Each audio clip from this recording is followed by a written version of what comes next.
Hi, welcome to my channel. On today's how-to guide, we are putting on a Vamoose combi rail or awning rail onto this Volkswagen Transporter T6, and yeah, it's not too bad a job, so I'm going to show you how to do it. Alright, so let's check we've got the right part. It's very well packaged.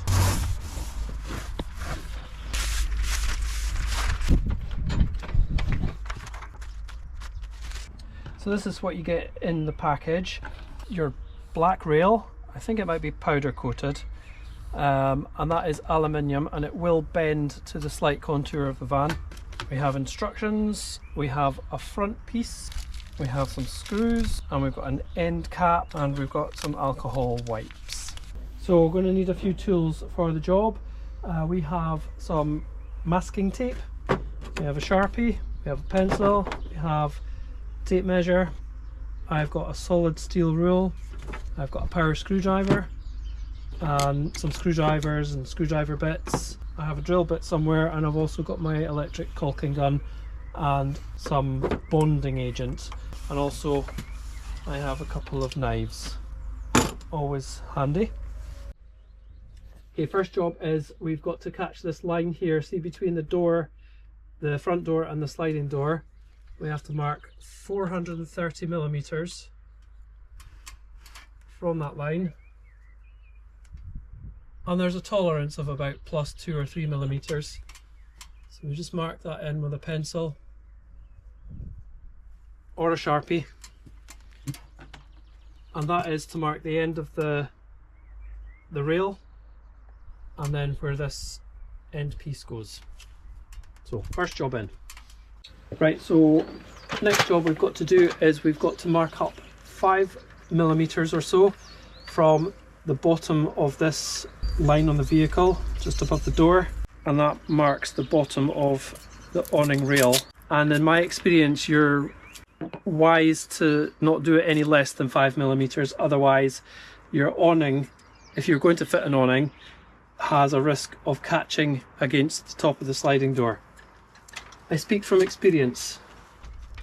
So this job's not too difficult, but I recommend you leave plenty of time to do the whole job. I reckon about 3 hours, and that'll allow you to get tooled up and tidied up and not be under any pressure to do the job too quickly.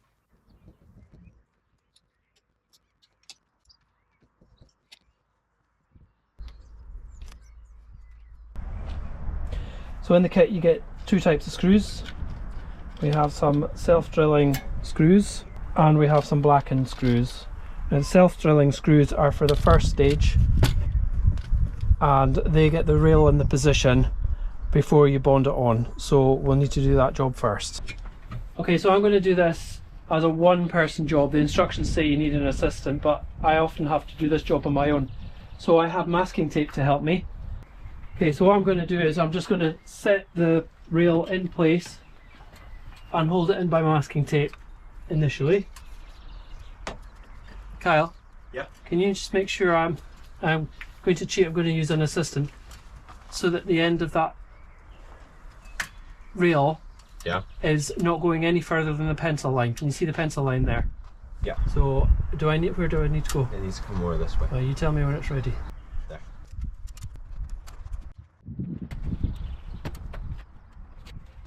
Check that you're happy with it. Yes. Okay. Bang on. Right, so obviously you need to make sure that it doesn't fall anywhere, but you're going to secure from the middle, but you're not going to screw in the first 3 holes or the last 3 holes.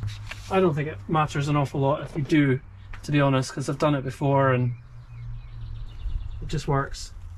So that middle one's wanting to keep dropping, so I'm going to screw that middle one in first.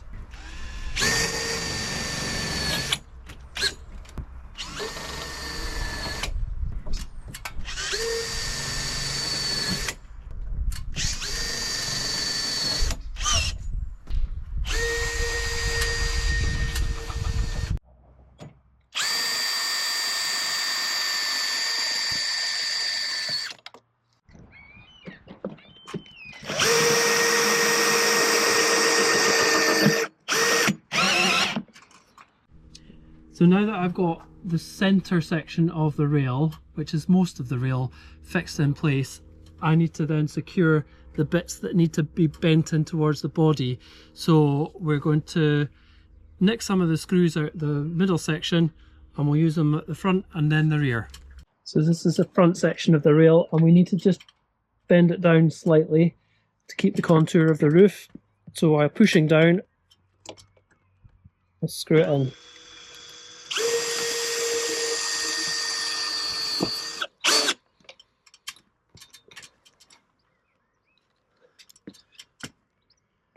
Let's go a bit faster with the drill.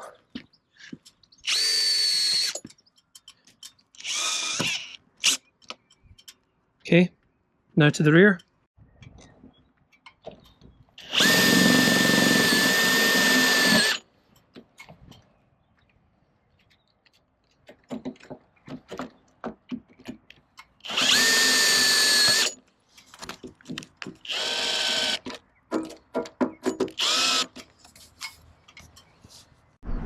Okay, next job to take is to take the rail off, but before I did that off camera I put some masking tape between each of the top and bottom surfaces because we are going to be bonding the rail on, and I don't want sealant popping out over onto the paintwork. So we're finished with these screws now, so we can take this rail off.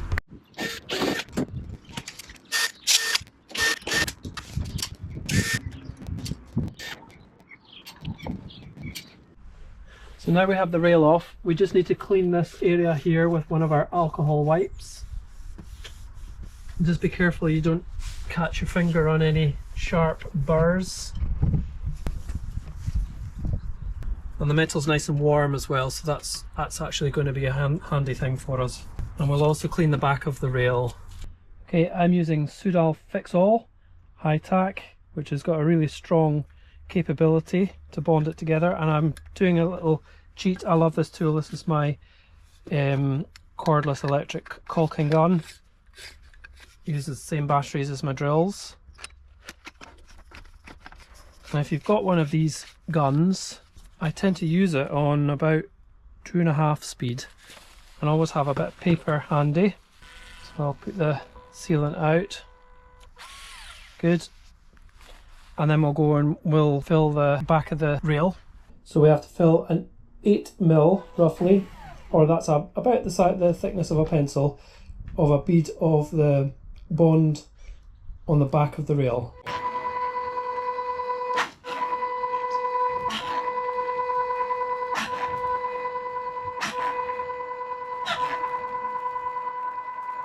Okay, and we've just got to apply a little sealant to all the little holes.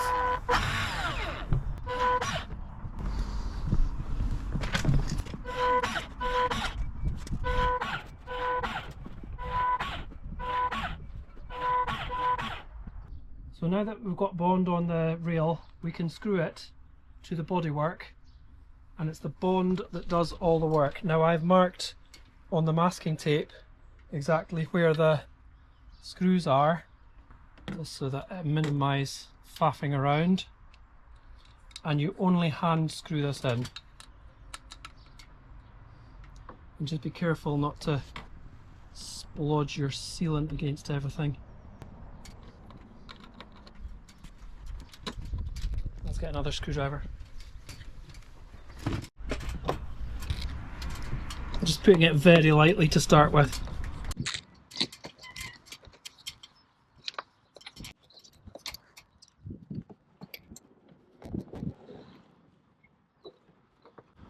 And I'll just go back away and tighten up the others. And now that it's screwed in place, the bonding agent will have come out of the joint in places. So all you do, this is just some washing up liquid with water and my finger, and we just tidy it up nicely. And then the excess goes on the rail, and then you can just clean it off the rail with a rag. I find brake cleaner good for getting it off, especially black stuff on slightly lighter colours. Okay, so the front section This is sort of a rain deflector or a rain channel.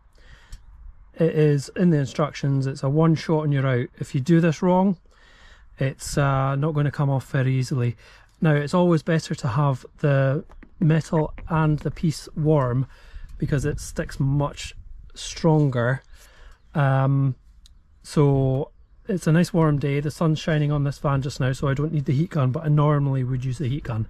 So all I'm going to do is put my alcohol wipe over there just to make it sure it's absolutely clean. I think this fan's been a silicone sprayed at some point, so you've got to be careful that you don't let any silicone remain on it. It's got a quick shine, but it has its problems. So all we do, and I've actually masking taped the line of this off camera, so it's easier just to make a start on the sticker, on the backing, and slip that in there.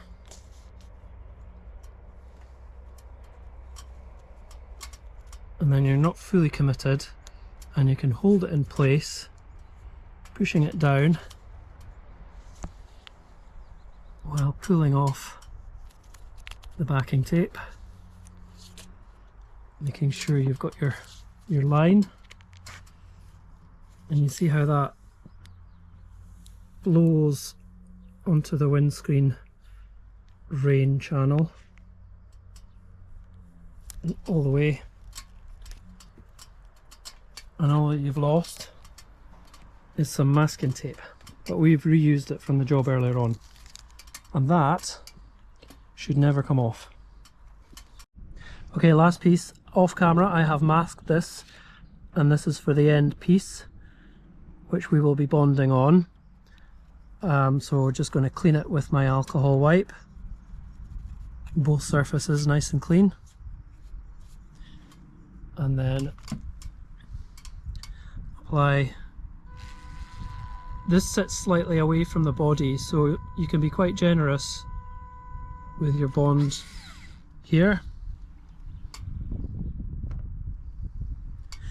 And the little lip goes to the end of the rail on the top, and we're going to go around the piece, and that's why I put masking tape on, because it can get a little bit untidy. And that looks quite nice. Now if you haven't put enough bond material on, you might have to go around there, but this, because it's bulged out slightly, I'm able to not have to go back and put more on.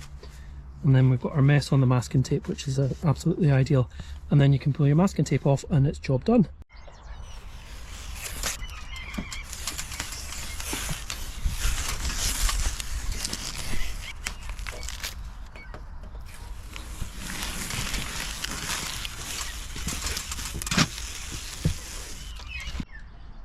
So that's how to do a Vamoose Combi awning rail.